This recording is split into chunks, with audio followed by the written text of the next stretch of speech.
na naghahanap ng mabilisan na makakainan lang. Nakabukas ang walang gutom kitchen araw-araw, from breakfast pati lunch na service natin. And they can come every day. They can come every day. Katuwang nila ang Philippine Hotel Owners Association, ilang fast food chains at SOS Philippines na silang nagbibigay ng mga sobrang pagkain para mapakinabangan ng mga nagugutom sa halip na itapon na lamang. Kasi ngayon na talaga naman kami nag-ano ng ganito eh. Mga kababayan, ito po ang good news. Walang presidenteng nakagawa nito, kundi si Pangulong BBM lang. Na kung saan ang mga homeless o ang mga taong natutulog sa kalsada ay hindi lang tulong na pagkain ang ibinigay niya. Binigyan pa ng Pangulo sila ng kabuhayan. Inihahatid sa kanilang probinsya ang mga homeless o yung mga taong natutulog sa kalsada, sa tabing kalsada. Panoorin po natin ang video. Tinutulugan namin. Credit to GMA News. Napakasaya po. Gusto ko bumiyak. Malaking tulong mo kasi dati may trabaho ako. Nahulog ako. Nadisgrasya ako, mami. Tapos sa hospital ako. Hindi na ako makapaghanap buhay ko. May bakal test hanggang sa napalitaan namin to, may libre pagkain. Araw-araw wala kami pagkain, nagkukuhan lang kami. Pedicab lang kasi ako. Ayaw naman sumakay sa amin. Ito, pagka mayroon ayuda, yun lang. 700 kada araw daw ang pwedeng mapakain dito ng agahan at tanghalian.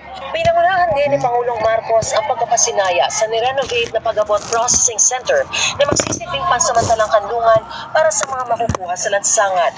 Dito sa bahaging ito, kinukuna ng mga families, individuals, and children in street situation o yung mga nasa lansangan ng biometrics para ma-register sa governance system. Lalo na karamihan sa kanila, walang mga ID at mga birth certificate na ilan lamang sa mga requirements para mag-avail ng iba pang mga government assistance. Sumasa ilalim din po sila sa medical dito sa bahaging ito para malaman kung healthy o may sakit. Dahil pag may sakit, syempre, kailangan silang i-isolate. So, kabilang lamang sa mga tulong na ibinibigay rito, yung mga tulong pinansyal, transportasyon, pauwi sa kanilang mga probinsya, at pati na rin livelihood assistance para masigurong sustainable o di na sila babalik sa lansangan. Narinig nyo? Walang Pangulo na gumawa niyan. Kung saan ang mga homeless, ang mga taong natutulog sa kalsada ay tinutulungan ng buo.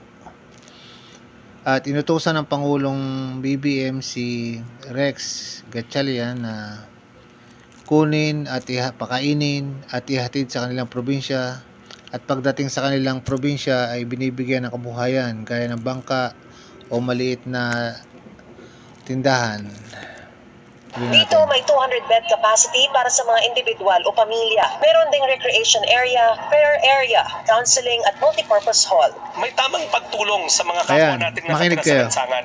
Huwag natin abutan sa lansangan. Suran natin i-post nyo yung location, and I promise you, ng mga social workers namin ang pupunta para ilikas mula sa lansangan ang mga pamilya na gusto nyong tulungan at ilalagay namin sila dito sa shelter natin. Para sa GMA Integrated News, Ayan.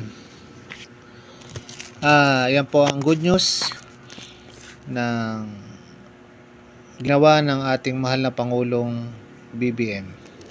Kaya kayong mga didilis, magbago na kayo dahil ang Pangulong Marcos laang ang gumagawa nito, ang tunay na mayroong malasakit sa kapwa Pilipino.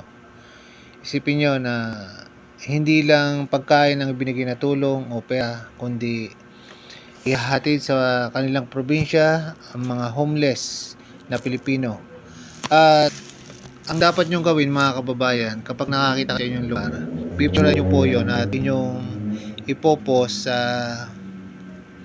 page ng DSWD o kahit po kay Rex Gatchalian yung Facebook niya ipost.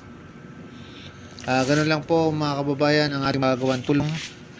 Ulit ko, kapag nakita po kayo ng mga taong natutulog sa tabing kalsada, picturean nyo po at ilagay ang address at isend nyo po sa page ng DSWD.